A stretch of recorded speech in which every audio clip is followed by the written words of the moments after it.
నమస్తే అండి. ఈరోజు మనము పొట్లకాయ పెసరపప్పు కర్రీ తయారు చేసుకుందాము. దానికి కావాల్సిన పదార్థాలు చూద్దాము.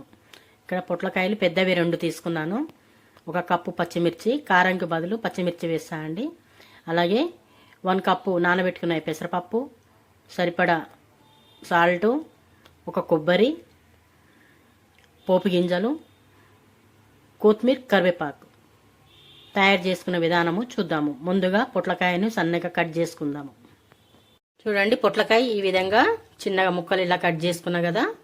ఇప్పుడు ఒకటి మూకుడు పెట్టుకొని స్టవ్ మీద ఆయిల్ వేసాను. ఆయిల్ కొంచెం వేడైన తర్వాత తాలింపు గింజలు వేసి కొంచెం లైట్గా ఇట్లాగా ఫ్రై చేద్దాము.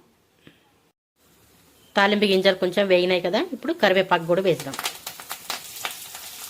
కరివేపాకు కొంచెం చిట్పట్ అన్న తర్వాత ఇంతకుముందు నేను ఆనియన్ చెప్పలేదు, ఆనియన్ కూడా వేస్తున్నాను. ఆనియన్ బదులు ఎల్లిపాయ కూడా వేయచ్చు, కానీ నేను ఇక్కడ ఆనియన్ వేస్తున్నాను. ఆనియన్ కొంచెం లైట్ బ్రౌన్ కలర్ వచ్చిన తర్వాత ఈ పొట్లకాయ ముక్కలను కూడా వేద్దాము.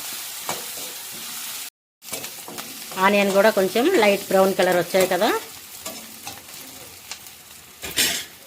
ఇప్పుడు మనం సన్నగా కట్ చేసుకున్న ఈ పొట్లకాయ ముక్కల్ని వేద్దాం. వేసి మంచిగా కలియపెడదాము. పొట్లకాయ ముక్కలు వేసి మొత్తం కలియపెట్టాం కదా. ఇప్పుడు నేను రాక్ సాల్ట్ వేస్తున్నాను. 1 ½ టేబుల్ స్పూన్ పసుపు. మొత్తం ఇలాగా కలియపెట్టుకొని స్టవ్ లో ఫ్లేమ్లో పెట్టి ఒక 5 మినిట్స్ మంచిగా ఇలాగా మగ్గనిద్దాము. ఈ ఉప్పు వేసినాం కదా, మంచిగా వాటర్ లాగా ఫామ్ అవుతుంది. ఈ వాటర్తోనే మంచిగా కర్రీ ఉడుకుతుంది. మనం వాటర్ కూడా వేయవలసిన అవసరం లేదు. మళ్ళీ మూత తీసి చూద్దాము. కొంచెం మగ్గినట్టు అయిపోయింది కదా. చూడండి, వాటర్ కూడా వస్తుంది. ఇప్పుడు మనం నానబెట్టుకున్నాం కదా పెసరపప్పు, ఈ పెసరపప్పు కూడా వేసి మొత్తం కలియపెడదాము.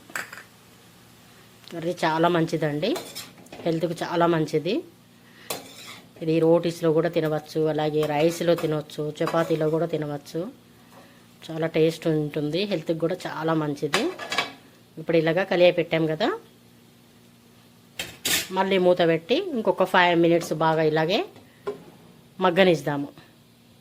ఒకసారి మళ్ళీ మూత తీసి చూద్దాము. వావ్, చాలా మంచిగా ఉడికినట్టు అయింది కదా. ఇప్పుడు జార్లో పచ్చిమిర్చి వేసాను. కచ్చపచ్చగా పేస్ట్ చేద్దాము. కచ్చపచ్చగా పేస్ట్ చేసాము కదా. ఈ పచ్చిమిర్చి పేస్ట్ని కూడా కర్రీలో వేసేద్దాము. వేసి మొత్తం కలియపెడదాము. పచ్చిమిర్చి పేస్ట్ కూడా వేసి ఈ విధంగా మొత్తం కలియపెట్టుకున్నాం కదా. మళ్ళీ పచ్చిమిర్చి పేస్ట్ కూడా ఉడికే వరకు ఒక 2 మినిట్స్ మళ్ళీ మూత పెట్టేసుకుందాము. పచ్చిమిర్చి పేస్ట్ కూడా ఉడికింది కదా. ఇప్పుడు మనము కొబ్బరి గ్రైండ్ చేసుకున్నాం కదా, ఈ కొబ్బరి కూడా వేసి మొత్తం ఒకసారి కలియపెడదాము. చూడండి, కొబ్బరి కూడా వేసి మంచిగా కలియపెట్టాం కదా.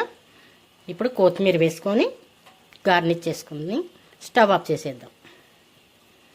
ఇంతేనండి, పెసరపప్పు పొట్లకాయ కర్రీ రెడీ అయిపోయింది. ఇది చపాతీలో తినవచ్చు, రోటీస్లో కూడా తినవచ్చు, అలాగే రైస్లో కూడా తినవచ్చు. చాలా బాగుంటుంది, అలాగే హెల్త్కి కూడా చాలా మంచిది. మీకు నచ్చితే ఒక లైక్ చేయండి. Thank you.